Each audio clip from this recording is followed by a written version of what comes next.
Welcome to my channel AKSC. We learn, we grow. Please subscribe to my channel and click the bell icon to get future notification. Don't forget to hit the like button. Hello everyone. हम लोगों ने lattice system के बारे में पढ़ा है जिसमें कि 7 लैटिस सिस्टम है और उसमें से एक लैटिस सिस्टम जो है वो है क्यूबिकल लैटिस सिस्टम, जिसमें सारे साइड्स इक्वल हैं और उनके इंटरफेसियल एंगल भी सभी 90 डिग्री के बराबर हैं।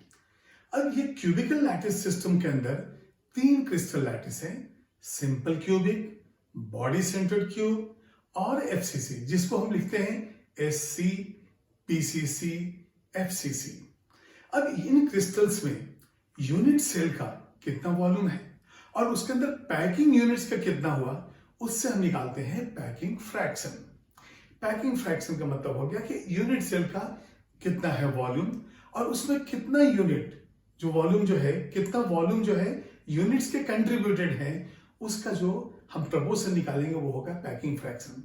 जैसे कि किसी सूटकेस के अंदर यदि 10 पेयर क्लॉथ्स हम डाल सकते हैं, 10 पेयर जो है मैक्सिमम जो है क्लॉथ डाल सकते हैं और आपने उसमें सिर्फ 5 ही डाला है, तो हम क्या कहेंगे, सूटकेस जो है 50% ऑक्युपाइड है, 50% अभी भी खाली है।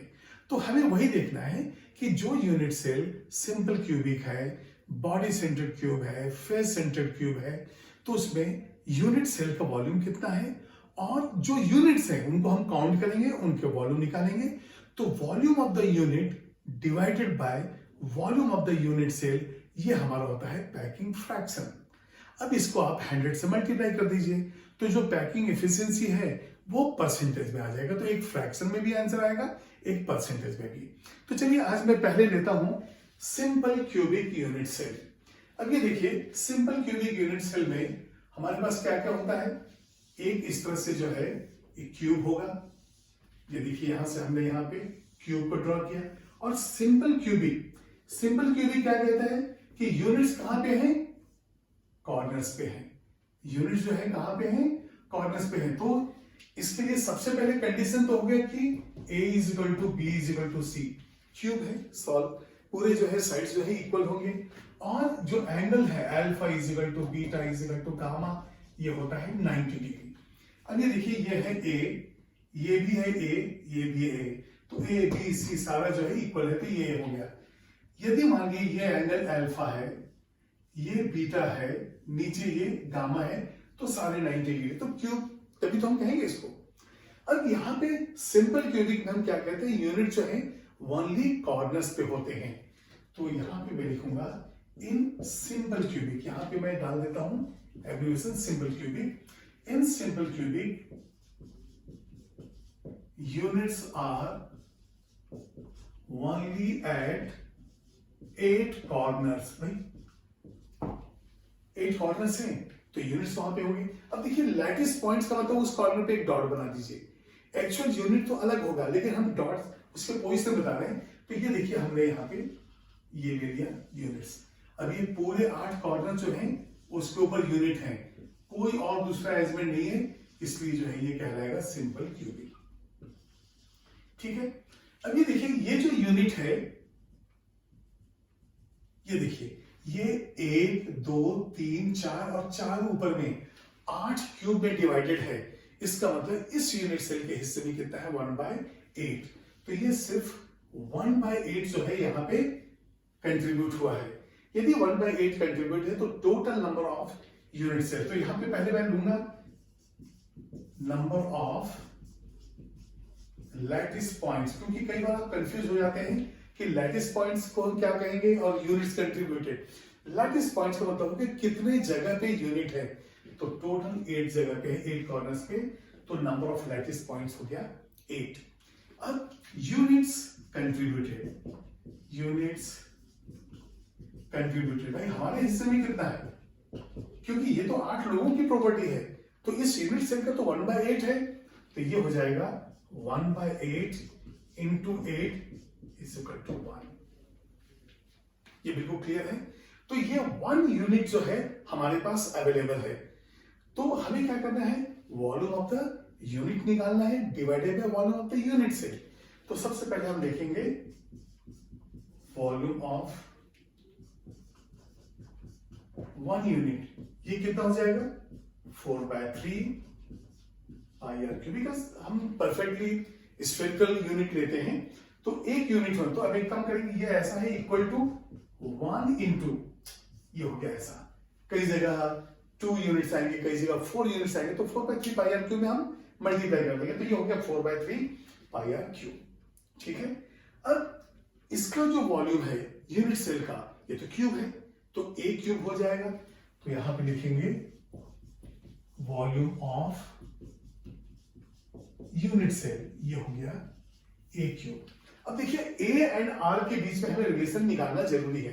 ये जो दोनों यूनिट है, ये दोनों एक दूसरे को टच करेंगे और उनके सेंटर का डिस्टेंस जो है ए है, तो यहां पे यूनिट को मैं ऐसे ड्रॉ करूंगा, ये देखिए ये यूनिट ऐसे टच हो रहे हैं यहां पे, तो ये जो सेंटर है और ये सेंटर है, ये देखिए हमने ये दोनों यूनिट लिया है, एक इसको, आप इसको भी ले सकते हैं किसी को भी, क्योंकि साइज तो बराबर है। तो यहां पे जो डिस्टेंस है, ये डिस्टेंस हो गया आपका, ये देखिए ये भी आ रहा है, ये भी आ रहा है, रेडियस ऑफ द यूनिट जो है, जो स्फेरिकल यूनिट है उसका, तो ये हो जाएगा a that is equal to 2r।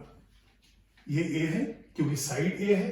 अब यहां पे देखिए यदि मैं इसको a एंड b मेंशन कर दूं, तो ये पॉइंट है a, ये पॉइंट है b, तो a b के बीच का डिस्टेंस a, और हमारे पास आया a is equal to 2r। ठीक है, तो ये हमारे रिलेशन a एंड r के बीच में आ गया। हर डेरिवेशन में a एंड r के बीच का रिलेशन हमको निकालना होता है। अब यहां पे हम देखेंगे कि जो पैकिंग फ्रैक्शन है, पैकिंग फ्रैक्शन, ये जो पैकिंग फ्रैक्शन, इसको हम ऐसा लिख देते हैं pf। तो पैकिंग फ्रैक्शन जो है ये आएगा volume of units divided by volume of unit cell. जब हमें एफिशिएंसी निकालना है, परसेंटेज निकालना है, तो मल्टीप्लाई बाय 100। तो चलिए अभी फ्रैक्शन निकालते हैं। तो बताइए वॉल्यूम ऑफ यूनिट कितना है, ये है 4/3 पाई आर क्यूब डिवाइडेड बाय, ये कितना है volume of the unit A cube, और बताइए ए क्यूब, तो ये हो जाएगा 4/3 पाई आर क्यूब डिवाइडेड बाय, ए का वैल्यू है 2r, तो ये हो जाएगा 2r होल क्यूब। देखिए ए क्यूब है और ए का वैल्यू 2r है, a is equal to 2r, तो यहां पे वैल्यू आ जाएगा 4/3 इंटू पाई कितना है 3.14 into R cube divided by, ये हो जाएगा 8r क्यूब। तो ये देखिए r क्यूब कैंसिल हो गया, 4 से ये 2 टाइम्स कैंसिल हो गया, तो 3.14 डिवाइडेड बाय 3 to 6, ये नियरली आ गया 0.52।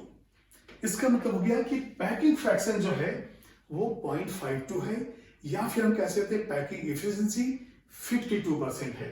तो ये हो गया packing fraction 0.52, hence packing efficiency ये हो जाएगा 52%। तो ये हो गया पैकिंग फ्रैक्शन। तो पैकिंग एफिशिएंसी इसको कह सकते हैं ये ऐसे, ठीक है। तो कई बार डायरेक्ट क्वेश्चन आते हैं कि किस में जो है ज्यादा पैकिंग है या किस में एम्प्टी स्पेस ज्यादा है। अब ये बताइए यदि 52% का पैकिंग है तो वाइड एम्प्टी स्पेस कितना है 48%, देयरफॉर वाइड एम्प्टी स्पेस हो गया 48%। तो ये आप नोट कर लीजिए, सिंपल क्यूबिक यूनिट सेल के अंदर हमने कौन के यूनिट 1 आया उसका 4/3 पाई आर क्यूब, और जो वॉल्यूम यूनिट सेल का है वो ए क्यूब है, तो ए एंड आर के बीच में रिलेशन निकाल लिए, उस प्रपोर्शन का वैल्यू 0.52 आया, तो पैकिंग फ्रैक्शन 0.52 या पैकिंग एफिशिएंसी है 52%। अब बचा हुआ जो भाग है या तो एम्प्टी स्पेस का ही या तो वाइड की, वो कितना है 48%। ठीक है।